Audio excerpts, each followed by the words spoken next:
Assalamualaikum. Assalamualaikum. Assalamualaikum. Assalamualaikum. Assalamualaikum. Hai. Hai. Hai. Kami dari kelompok 6. Kami dari kelompok 6. Secara etimologi, metode berasal dari dua kata, yaitu meta yang berarti melalui dan hodos yang berarti jalan atau cara. Dengan demikian, dari sudut pandang ini, maka metode dapat dimaknai sebagai jalan atau cara yang harus dilalui untuk mencapai suatu tujuan.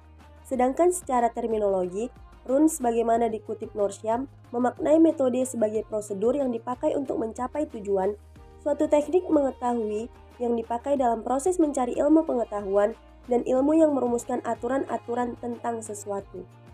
Makna metode pendidikan Islam.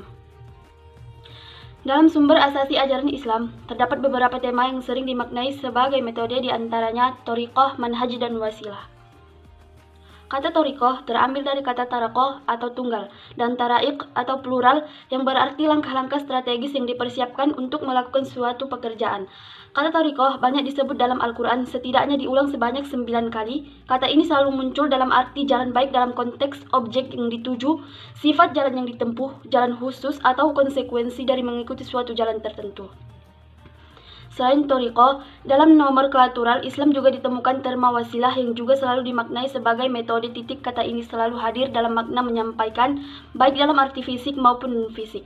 Dalam arti fisik misalnya sebagaimana terdapat pada surah Al-Hud, kalimat la tasilu ilaih. Dalam ayat ini berkaitan dengan suatu peristiwa di mana Ibrahim menjamu tamunya atau para malaikat dengan hidangan daging sapi panggang, namanya dengan itu tidak didampingi oleh para tamunya atau tangan mereka tidak menjamahnya.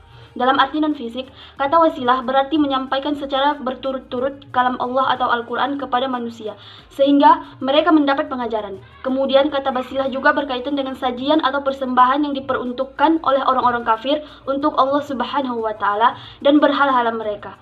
Maka Allah memaklumkan bahwa apa yang dipersembahkan oleh orang-orang kafir tersebut sama sekali tidak akan sampai kepada Allah Subhanahu wa Ta'ala. Dasar metode pendidikan Islam adalah Al-Quran dan Hadis. Pada dasarnya, bila ditelaah secara cermat dalam Al-Quran dan Hadis, banyak dijumpai metode pendidikan yang dapat digunakan dalam pembelajaran peserta didik mencapai tujuan pendidikan Islam. Sebagaimana dipaparkan pada bagian terdahulu, dari sisi cara kedatangannya, ilmu itu bisa dibedakan kepada dua hal. Yang pertama, sebagai sesuatu yang datangnya dari Allah, dan yang kedua, sebagai sesuatu yang diterima oleh jiwa yang aktif dan kreatif. Untuk memudahkan peserta didik dalam menalar al-ilmu yang tarbiyah ditaklim atau ditakdibkan ke dalam diri mereka, idealnya para pendidik memiliki dan menetapkan metode pendidikan yang dapat atau memungkinkan peserta didik untuk mencapai hal itu. Dalam konteks ini, ada metode pendidikan yang dapat digunakan adalah metode membaca atau iqra, metode dialog, diskusi, musyawarah, metode perdebatan, metode mengajukan pertanyaan, metode perumpamaan, metode perbandingan, metode perlindungan, metode analogi, dan metode lainnya yang dapat membantu peserta didik melakukan penalaran yang sehat dan cermat terhadap seluruh tanda-tanda kekuasaan Allah, baik yang terdapat di alam semesta maupun pada diri mereka sendiri. Kemudian, untuk memudahkan peserta didik dalam memahami al-ilm yang diterbiahkan, dita'lim atau ditakdibkan ke dalam diri mereka, para pendidik juga harus arif memilih dan menetapkan jalan, cara, atau prosedur untuk mencapai hal itu. Dalam konteks ini, penggunaan metode adalah untuk mengantarkan peserta didik pada kemampuan menangkap esensi cahaya atau al-huda, petunjuk atau hidayah, atau kebenaran al-haq dari Tuhan dan menggunakannya untuk panduan dalam menjalani hidup di dunia ini. Di antara metode yang dapat digunakan para pendidik adalah metode perenungan atau tafakur, metode kisah, metode pengulangan atau repetition, dan metode-metode lain yang dapat membantu mempermudah peserta didik dalam memahami al-ilm yang diterbiah, ditaklim, atau ditakdibkan para pendidik ke dalam diri mereka. Untuk mempermudah peserta didik dalam mensucikan jiwa dengan al-ilm yang diterbiah, ditaklim, atau ditakdibkan ke dalam diri mereka, para pendidik juga harus arif dalam memilih dan menerapkan metode yang relevan. Untuk itu, titik dalam konteks ini. Di antara metode pendidikan Islam yang dapat digunakan pendidik antara lain adalah metode pemilihan jiwa, metode pensucian jiwa atau tazkiyah al-nafs, metode pemberian nasihat atau mau'izah, metode introspeksi atau evaluasi diri atau muhasabah al-nafs. metode pemberian peringatan, metode kisah, dan metode lainnya yang dapat memungkinkan untuk mengantarkan peserta didik agar berkemampuan mensucikan jiwa dengan al-ilm. Selanjutnya, untuk membantu peserta didik dalam mendisiplinkan jasmaninya dengan al-ilm yang ditarbiyah, dita'lim, atau ditakbitkan ke dalam diri mereka, para pendidik idealnya harus mampu dalam memilih dan menerapkan metode yang relevan.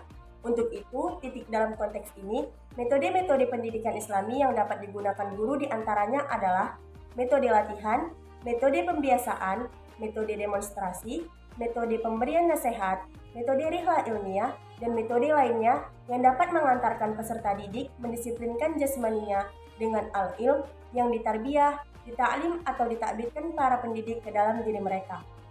Pemilihan serta penerapan metode harus mempertimbangkan beberapa hal sebagai berikut. Yang pertama, tujuan dan target pembelajaran yang ingin dicapai. Yang kedua, ruang lingkup dan urutan materi atau bahan pembelajaran. Yang ketiga, pertumbuhan dan perkembangan fisik dan psikologis peserta didik. Yang keempat, kebutuhan dan karakteristik peserta didik. Yang kelima, motivasi atau minat peserta didik. Yang keenam, kemampuan peserta didik dalam melakukan sesuatu. Yang ketujuh, ukuran kelas dan suasana lingkungan pembelajaran. Yang kedelapan, alokasi waktu atau jam pembelajaran yang tersedia. Yang kesembilan, kemampuan pendidik. Dan yang kesepuluh, sarana dan fasilitas pembelajaran yang tersedia.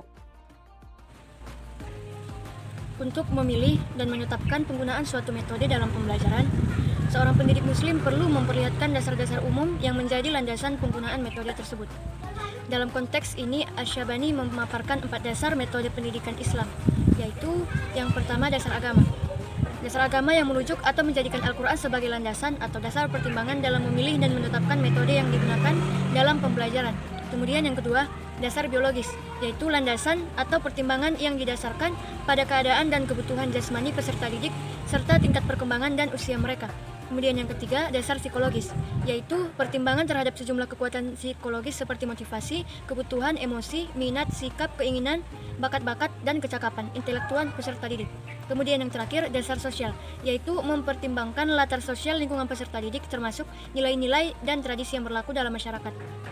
Kemudian dapat memilih dan menetapkan metode pembelajaran. Selain itu, hal lain yang harus dipahami para pendidik adalah ciri atau karakteristik dari metode pendidikan Islami. Secara umum, hal-hal yang menjadi ciri atau karakteristik metode pendidikan Islami adalah yang pertama, penerapan dan pengembangannya didasarkan pada nilai-nilai Islam.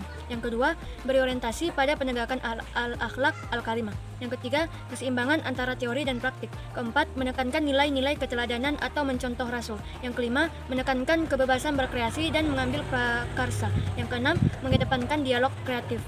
Yang ketujuh, mempermudah proses pembelajaran. Demikianlah hasil presentasi dari kelompok kami. Semoga apa yang kami sampaikan dapat memberi pengetahuan kepada kami dan teman-teman sekalian.